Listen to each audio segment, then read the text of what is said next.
こんにちは、老後移住しましたです。今回は西伊豆のお仕事事情についてお話しします。私たち夫婦は老後移住なので年金受給しながら、プラスパートで働く場合の事情をお話しします。募集の多い職種は1番は介護職です。次に多いのがホテル関係です。清掃、フロント、調理場、お食事処、バックヤード作業などなど、ホテルや旅館関係の仕事の募集は多いです。もちろん、職種にもよりますが、老後移住の私たち夫婦の年齢でも採用してもらえるチャンスは都心部より多いと思います。若い働き手が少ないので、高齢でも健康に問題なく働けるようであれば採用されます。時給に関しては、都心部と比べるとお安いです。静岡県の最低時給の954円の場合がほとんどです。朝早くや夜遅くなどであれば時給が良くなりますが、あとは何か資格を持っているのどあれば高時給になると思いますが、若い移住者の方のほとんどは自身で事業を立ち上げている方が多いです。私たち夫婦のように少ない時間の勤務で良い人や、観光地の繁忙期だけ働きに行くなどの働き方でしたら、お仕事は比較的見つけやすいと思います。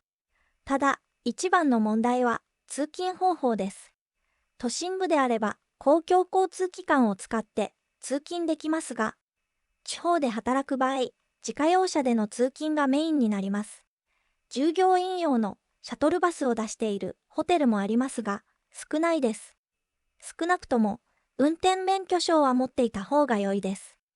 交通費は支給されますが、ほとんどはガソリン代としての支給です。それ以外の働き方としては在宅ワークです。リモートで仕事ができれば通勤の心配はいらないので、仕事の見つけ方としてはネットで探します。あとはハローワークですが、一番近いハローワークは下田になります。雇用保険の申請などは下田まで行かなければならないです。移住者の場合は働きに行くのは良いことだと思います。職場で知り合いの人ができ、地元の情報を教えてもらえます。移住先で知り合いが増えるのはとても良いことです。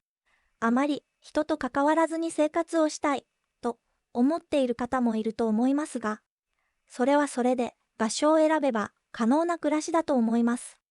ただ、ネットではわからない地元の情報は本当の口コミが一番です。次回は地方移住で一番心配される地元に馴染めるかご近所トラブルにならないか、あくまでも私たち夫婦の経験をお話しします。こんなことが聞きたいなどありましたらコメント欄にお願いします。チャンネル登録とグッドボタンをよろしくお願いいたします。